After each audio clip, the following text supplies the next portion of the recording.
como por cerrado la parte de la antigüedad y empezamos a avanzar hacia la Edad Media, el Renacimiento, el Barroco y demás. Bueno, entonces, Listo, profe. listo. Sí, sí va a tocar porque, porque se nos fue el tiempo. Bien, entonces, el Imperio Romano fue profundamente influenciado por los griegos, por la cultura griega en general. Ellos van a darle un nuevo aire a la cultura griega. Sí, van a usar también sus dioses, van a usar sus tradiciones y este imperio va a crecer de una forma impresionante. Aquí lo vemos en este mapa, cómo fue extendiendo su influencia a diferentes lugares. Entonces, cuando muere Julio César, Julio César, él no llega a ser emperador como tal, o sea, no llega a recibir el título de emperador como tal. Pero, sin duda alguna, tiene un poder impresionante cuando muere. Entonces, miren nomás, lo rojito, ¿sí?, hace referencia a los territorios anexados a Roma durante su mandato, durante su vida. Tenemos a España, la Galia, lo que hoy es Francia, lo que hoy es España, toda esta parte de acá, lo que se conoce como Dalmacia, ¿sí? Macedonia, de donde era Alejandro Magno, Asia, Siria, Judea y parte del norte de África. Esto era antes de la muerte de Julio César. Posteriormente lo va a reemplazar Octavio Augusto y Octavio sí que va a ser emperador como tal. Él sí va a recibir el título de emperador y fíjese que él va a anexar esta parte de arriba de España, lo que hoy sería el País Vasco y demás, Germania, todo lo que es Austria, Alemania, Hungría, Polonia, todos estos países, hasta llegar al Mar Negro, toda esta parte de acá de Antioquía, parte norte, Egipto. Luego Trajano va a anexar la Dacia, Bizancio, lo que es Armenia, toda esta parte de Mesopotamia, la península, parte de la península arábica, Mauritania. Y esto es muy importante, ¿sí?, porque es un territorio sumamente amplio. Los romanos fueron un ejército impresionante, no solamente por su poderío en cuanto a soldados, a guardias, sino además por su estrategia militar. Era un ejército compacto, sumamente disciplinado. Los romanos tenían que prestar servicio militar obligatorio. Digamos, el servicio militar duraba más o menos unos 20 años.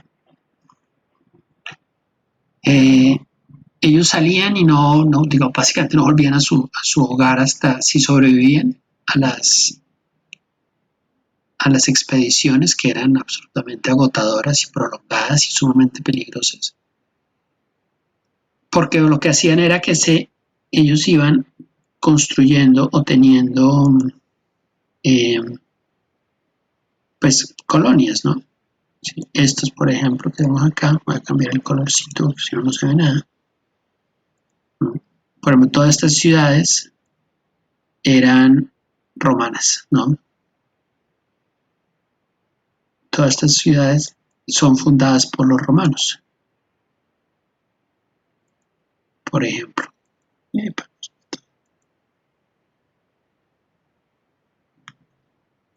Bueno, en fin.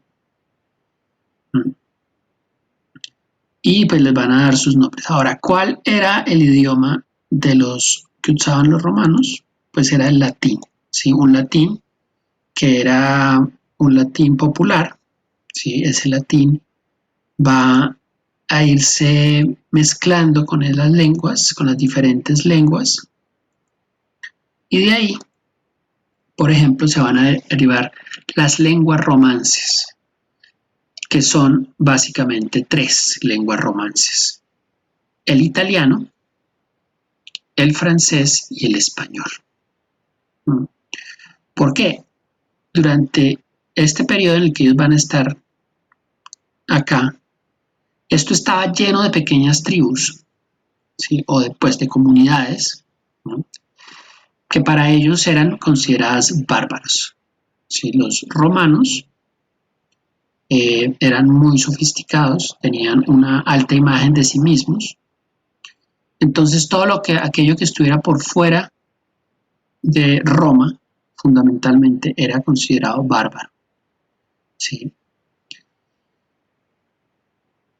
Incluso ellos, bueno, eran muy hábiles, entonces, por ejemplo, lo que hacían era incursionar en estos lugares, someter a las diferentes poblados que había, poblaciones, comunidades y demás, las sometían militarmente y tenían diferentes tácticas para fortalecer su dominio. Por ejemplo, una táctica era que secuestraban a los hijos de los reyes, eh, que eran, pues, digamos, eran reyes de pequeños territorios, no eran grandes territorios, sino pequeños territorios. Ellos los secuestraban a los hijos y se los llevaban para Roma.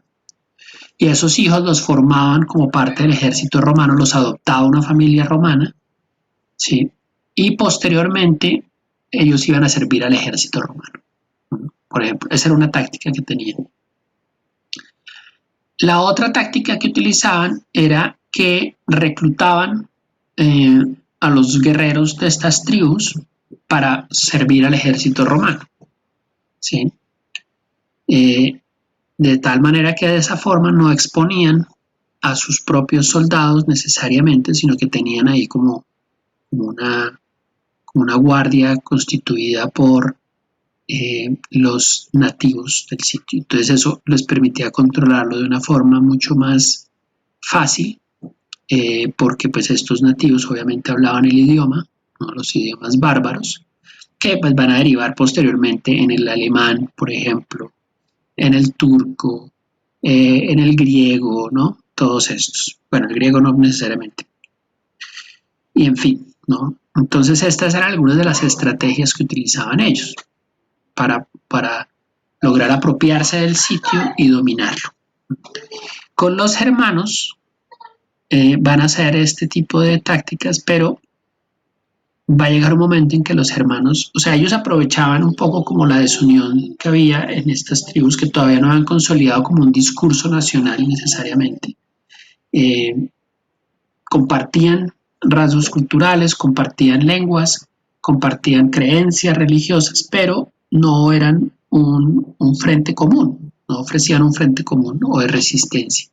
Entonces los romanos se van a aprovechar de esto, pero va a llegar un momento en el que todas estas pequeñas tribus, por ejemplo aquí en Germania, se van a unificar, se van a unir, ¿sí? Y van a derrotar a los romanos, incluso van a llegar a conquistar Roma, ¿sí? También Roma la van a conquistar desde África un personaje que se va a llamar Aníbal, el cartaginés, que era de acá, mire, Cartago, ¿sí?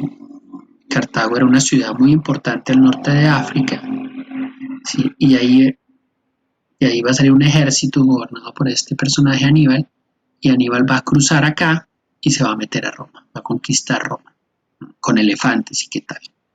¿Sí? Entonces no era que esto fuera súper estable, esto era una vaina que siempre se estaba moviendo, que siempre estaban pasando cosas, porque para tener un control sobre todo este territorio, pues había que tener primero un ejército muy disciplinado, muy bien organizado, gigantesco por supuesto, y que estuviera siempre dispuesto a estar un poco como en guerra, ¿no?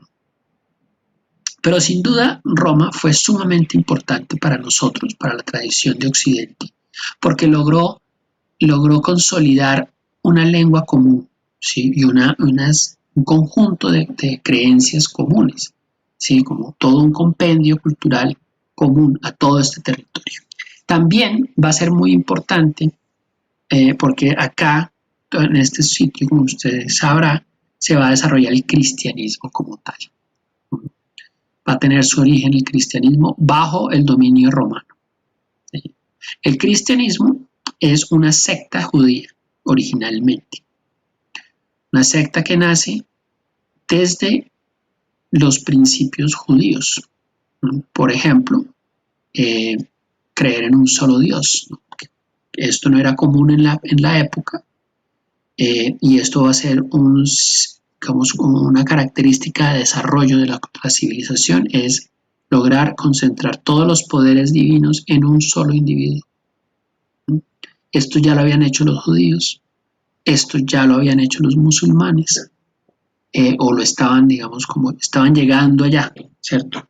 Desde que la religión musulmana va a derivar de la religión persa, de la religión que se va a formar acá en la media luna, que hablábamos alguna vez, la media luna fértil, ¿sí? En Mesopotamia. De ahí va a salir posteriormente la religión musulmana, con Mahoma como su principal profeta, ¿sí? Y en el caso judío va a haber diferentes profetas, va a haber diferentes líderes religiosos, como por ejemplo Abraham, por ejemplo Moisés, ¿cierto?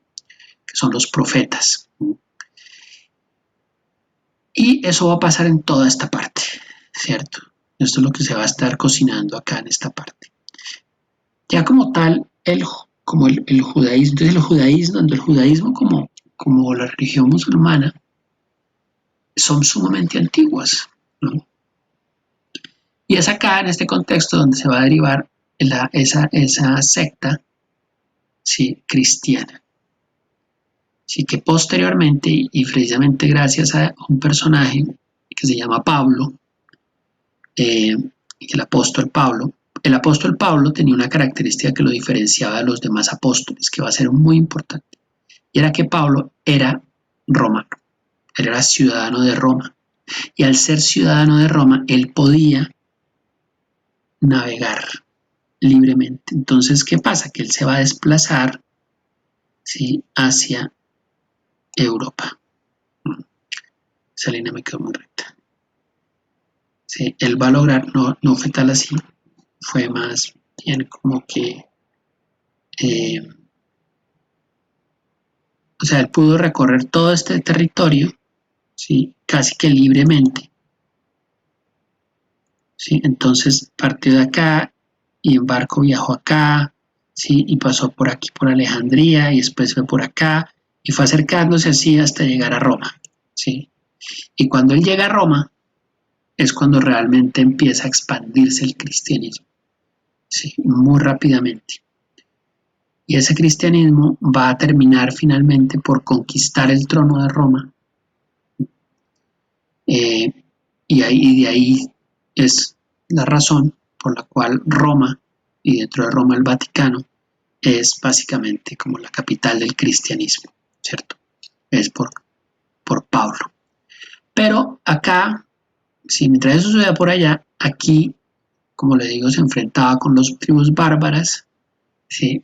Aquí también con los galos, ¿sí? Va a haber igual muchísimas tribus por todas partes, como eran como pequeñas comunidades muy guerreras todas, pero pues no se equiparaban con Roma, es que Roma era una cosa impresionante. Ahora vamos a ver la ciudad como tal. Sí, todas estas eran pequeñas comunidades, eran pueblitos, en realidad, todos dispersos, ¿sí? Entonces eso va a hacer que realmente acá no existiera un ejército que le hiciera contrapeso a los romanos, porque estaban todos muy separados, entonces eso fue una ventaja para ellos, muy importante. Bueno, continuamos entonces. Entonces le contaba que este es un mapa de esa Roma antigua, clásica. Esta ciudad monumental, impresionante, está debajo de la ciudad actual. Aquí tenemos algunos lugares importantes, como por ejemplo aquí tenemos el Coliseo romano, que era una edificación formidable, impresionante realmente. Ahora vamos a hablar un poco más de ella. Aquí tenemos el Circo Máximo, aquí hacen carreras de caballos, con no solamente carreras de caballos, sino que iban, todo estaba, como era una cultura tan guerrera, todo estaba relacionado con la guerra. ¿Sí? Entonces, en este sitio se organizaban estas carreras en las cuales iban unos guerreros en unos carros tirados por caballos, por dos caballos o a veces un caballo, y la idea era matarse unos al otro mientras daban la vuelta. Todo era sangriento en Roma. De ahí es que viene la expresión pan y circo, ¿sí? Para el pueblo. Aquí tenemos templos. Uno puede caminar por, a ver si está acá, el Palatino, el 16, el Palatino. ¿Dónde está el Palatino? Aquí, todo este sector. Esta parte de acá, que se llama el Monte Palatino, es muy impresionante porque uno, cuando va a Roma, puede caminar por entre las ruinas. Entonces es como si uno caminara dentro de la ciudad, de esa ciudad de miles y miles y miles de años. Es una ciudad impresionante realmente. Otros edificios, este es como el centro, toda esta parte de acá es como lo que era el centro de Roma, de esa Roma imperial. ¿Sí? Ahí va a haber diferentes templos, algunos ya no existen, por supuesto, otros están, uno pues sí los puede visitar. Por ejemplo, el Panteón, uno puede visitar lo que da acá. Es una construcción a la cual uno puede entrar gratis. Era un templo romano, posteriormente fue una iglesia y ahora pues es un sitio turístico. Entonces era una ciudad impresionante realmente, una ciudad como no había otra similar en la época, porque la gran mayoría de las ciudades eran, como le decía, pues muy incipientes, muy pequeñas, eran pueblitos que fueron borrados de la historia, del mapa de la historia, básicamente de la geografía de la historia. Entonces, en este contexto, acuérdense que ellos, como ellos van a copiar muchos elementos de los griegos, van a copiar la idea de Senado. ¿Sí? Entonces, ¿se acuerda cuál es la función del Senado en Grecia que vimos?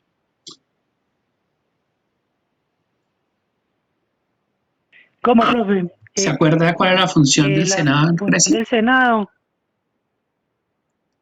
pues digamos ellos, entre todos ellos, lo que en Grecia, ellos, pues, o sea, ellos eran los que implantaban como las leyes. Exactamente. Aquí funcionaba igual. ¿Sí? Quien realmente mandaba era el Senado. ¿Sí? Pero resulta que ese Senado, que estaba compuesto por diferentes miembros de Roma, ¿sí? Todos ellos venían de las clases eh, sociales más altas, considerados, se llamaban los patricios, asimismo. Entonces esos patricios, ellos habían eliminado la idea de rey, como los griegos, por eso digo que la influencia de los griegos es muy importante en Roma. Porque digamos que Grecia va a sembrar la cultura de Occidente, si va a sembrar, van a hacer que sembrarla y germina. ¿No? Pero son los romanos quienes realmente le dan un vuelco universal, ¿sí? la consolidan como tal, esa idea de Occidente. Porque usted sabe que, como lo vimos antes, los griegos expandieron su imperio, pero hacia Oriente, que fue lo que hizo Alejandro Magno, y esta parte no la tocó Occidente. Pero los romanos sí, como ya lo vimos. Entonces, eso va a tener un impacto sumamente prolongado.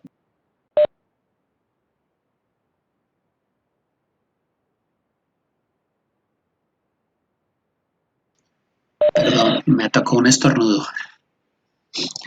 Bueno, entonces resulta que ellos, como habían abolido la idea del rey, cuando Julio César, este guerrero, impresionante, táctico, súper estratega, empieza a conquistar todos esos territorios a nombre de Roma.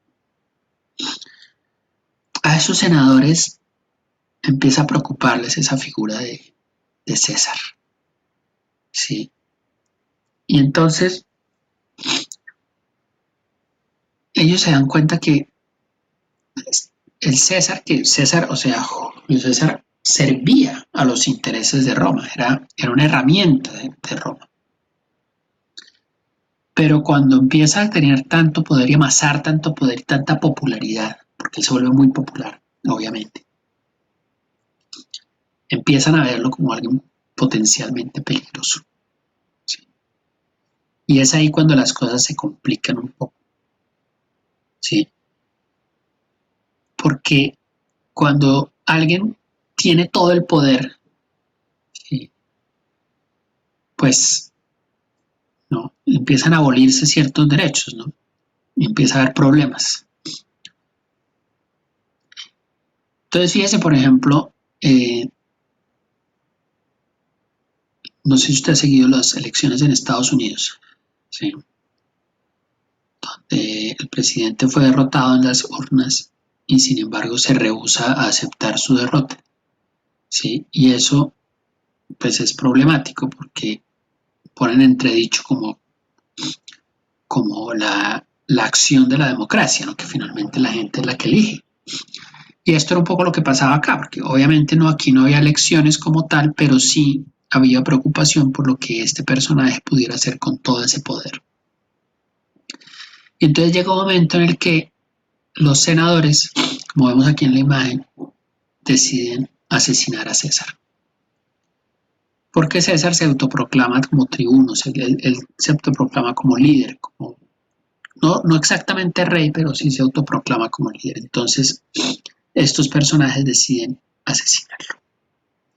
Aquí hay un breve recuento como una línea de tiempo eh, para entender un poco la cosa. En el 58 a.C., César da comienzo a la guerra en Galia. ¿Sí? Luego en el 55, o sea, 3 añitos después, ya invade Britania y Germania. ¿Sí? En el 51, Julio César triunfa en Galia y es traicionado por Pompeyo, que era otro personaje. En el 49 hay una guerra civil encabezada por, o sea, una facción, la encabezaba Pompeyo y otra Julio César. Pero finalmente Julio César derrota a Pompeyo. En el 46 regresa a Roma y se hace tirano con el apoyo del Senado. Sí, ahí lo nombran por 10 años y perdona sus enemigos. Ahora, ser tirano, no, digamos, esa idea de tirano era como se denominaba como al jefe, al rey, por decirlo de alguna forma. ¿Sí? Pero después con lo que pasa es que pues se adquiere una connotación negativa, la idea de tirano. ¿No? El tirano es el que básicamente concentra todo el poder para sí mismo y gobierna a su antojo. Punto. Se hace lo que él dice, abole el Senado. Por eso los dictadores lo primero que hacen es abolir el Senado, lo cierran, lo clausuran y así ellos gobiernan como ellos quieren. Entonces, ante esta situación, ¿sí? Se forma la confabulación y en el palacio, en el Senado, en el piso del Senado, pues, donde se discuten las leyes, donde se discute las políticas, es asesinado Julio César por Brutus, Casio y otros. Brutus era su mano derecha, era un hombre en quien él confiaba plenamente. Y entonces ahí, o sea, Julio César tenía dos aliados, Marco Antonio eh, y Octavio. Octavio era como un hijo de César, era un hijo, sí, era como un hijo, era un muchacho, era muy joven, Octavio. Y pues digamos que todo el mundo pensaba que iba a ser Marco Antonio el heredero de César. Pero Julio César nombra a Octavio como su heredero. Y Octavio era un muchacho, un pelado como 14, 15 años.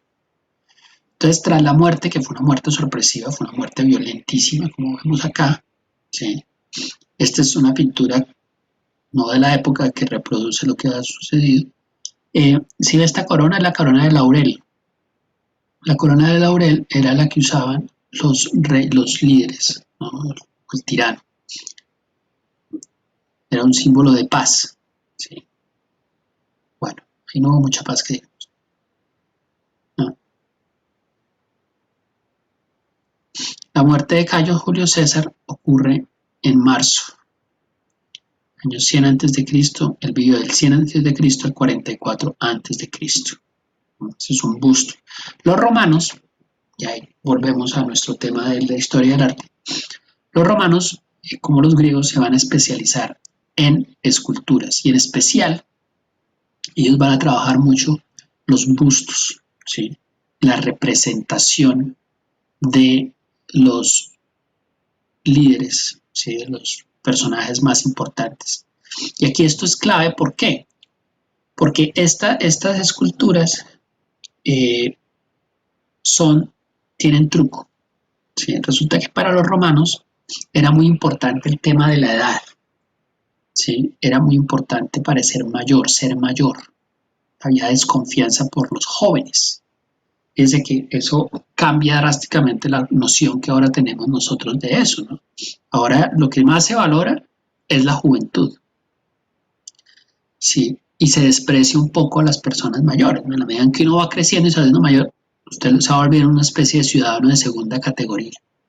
Aquí no, en Roma era al contrario. Entonces muchos de estos personajes, tras su muerte, van a ser retratados con más canas, sí, no canas, porque no era posible con las canas, pero sí con arrugas, por ejemplo, para demostrar que habían sido plenos, que tenían experiencia, que tenían sabiduría y demás. Y ellos se van a volver especialistas en los bustos que van a retratar a los muertos. ¿Sí? La idea de la máscara para retratar al muerto y quedarse, o sea, con esa imagen del muerto va a ser muy importante y eso es lo que estamos viendo acá, básicamente.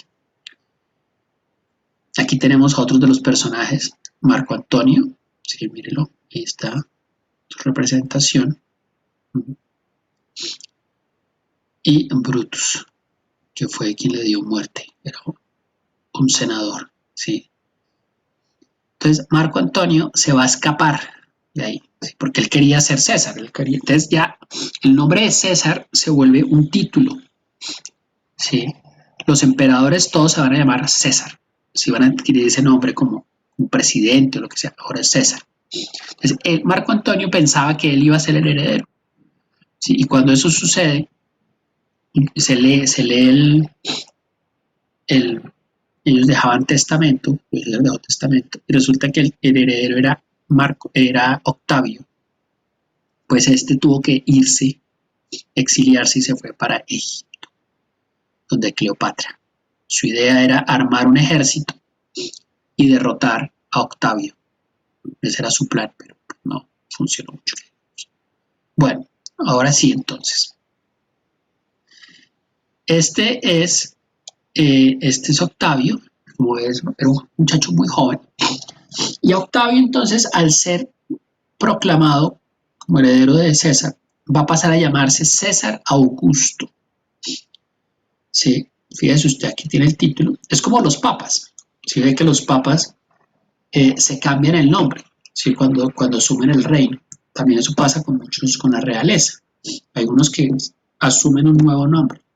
Entonces fíjese, por ejemplo, Francisco. ¿Sí? El Papa Francisco asume ese nombre por San Francisco de Asís. ¿Sí? Entonces, es un nombre como de pontífice. Aquí pasaba lo mismo en Roma, eso es una herencia de Roma. ¿Sí? Entonces, Octavio Augusto, ¿sí? Va a volverse César Augusto. Augusto quería decir algo así como el escogido por Dios o algo así. Por eso, digamos, tener una posición augusta es una posición como de poder, de mando. ¿Sí? Y este César Augusto sí va a ser emperador, él se va a proclamar emperador. Y va a ser un muy buen emperador, entre las cosas. Porque era un muchacho que se formó para el ejercicio de gobierno. Entonces fue muy buen emperador y logró expandir aún más el imperio, consolidar el imperio. Y es precisamente parte de la magnificencia de Roma, porque Roma es Roma, es que Roma era una ciudad, todavía es la ciudad eterna, ¿sí? Y parte de ese poder lo vemos precisamente en sus obras, ¿no? Grandes obras monumentales. Este es el Panteón, como le contaba, ¿sí? Es inmenso, es que mire la gente con lo chiquitica que es, ¿sí? Entonces, eso nos da cuenta del poderío, ¿sí? Una ciudad poderosa, enorme, como ninguna otra orbe en ese momento. Se reunía todo, la cultura, el teatro, la música, grandes festines, grandes fiestas. Sí, Roma era impresionante, era como Nueva York, por ejemplo, una ciudad así impresionante. Bueno, este es otro palacio. Sí, esto queda también en Roma, fíjate, todo esto es original, esta es la Roma antigua, y aquí uno puede caminar, ¿sí? ¿Sí? Está la gente. Y el Coliseo Romano. El Coliseo Romano era realmente una construcción impresionante. Vamos a mirarla acá en Google. Vamos a ver.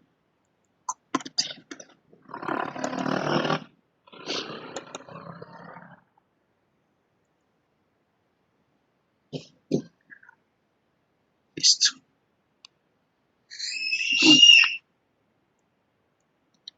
Entonces, ese sitio que uno puede visitarlo, lo han restaurado varias veces y todo, era una obra impresionante porque era una obra de ingeniería impresionante. Imagínense que lo podían, o sea, la arena la podían inundar, ¿sí? Para representar batallas navales. O sea, estamos hablando de una construcción donde cabían miles de personas, ¿sí? No sé si la puedo ubicar acá en el mapa. San Pedro. Debería ser fácil de ubicar. Quizá no tanto.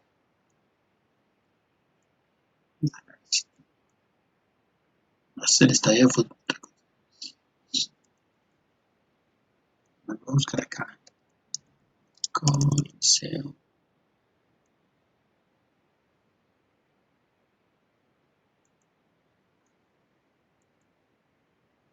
Entonces la podían inundar para representar batallas navales. ¿Sí? Ah, aquí está el Coliseo. Este estaba totalmente descachado. Aquí está el Coliseo. Vamos a ver si nos podemos acercar más. Magnífico. Entonces, esta parte de acá, ¿sí? Como usted ve, está llena de túneles subterráneos. ¿Sí? Entonces, ¿qué hacían? Esto lo podían tapar con arena para las batallas. Y había diferentes tipos de batallas. Unas batallas eran uno a uno entre los gladiadores, otras entonces simulaban grandes batallas en la historia de Roma, por ejemplo. Entonces organizaban todo el campo de batalla ahí. Había otras que les gustaba mucho, que era poner a los gladiadores a pelear contra fieras salvajes, leones o tigres. Esa era otra. Y cada vez que había turbulencia, cada vez que había problemas políticos, pues ¡pum! Hacían estas jornadas, esto se llenaba, que cabían miles de personas, y era bastante impresionante, un espectáculo impresionante, sobrecogedor.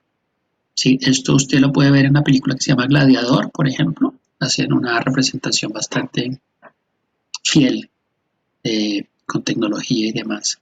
Hay otra serie también que se llama Roma, es una serie muy buena, HBO. Y hablando de Germania, había hace poco una serie en Netflix que se llama Barbarians, por si le interesa. Entonces, este es el Coliseo. Como era bastante grande, cabía muchas personas y este tipo de coliseos eran únicos, solamente existían ahí, en ninguna otra parte. O sea, la idea de entretenimiento, de diversión y demás, eh, solamente estaba en este imperio. ¿Sí? Entonces, básicamente eso era Roma. ¿Sí? Eso era Roma. Como ve, era una ciudad, pues ahora es una ciudad inmensamente grande. En esa época, esto es lo que queda de este sitio de las carreras que le contaba. Sí, hace un momento. Sí, todo esto son ruinas. Entonces uno puede caminar por toda esta parte de acá. Uno puede caminar por toda esta parte. Y es impresionante, o sea, caminar por esta ciudad que tiene miles y miles de años, donde ha pasado tanta historia, es una experiencia eh, muy impresionante.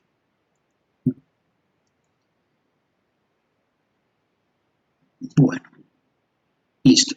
Entonces con esto terminamos la parte de la antigüedad y en las próximas semanas, próxima clase, abarcaremos el periodo medieval, el arte del medioevo, posteriormente el Renacimiento, que también va a tener como gran protagonista Italia, y ahí nos encauzamos poco a poco hacia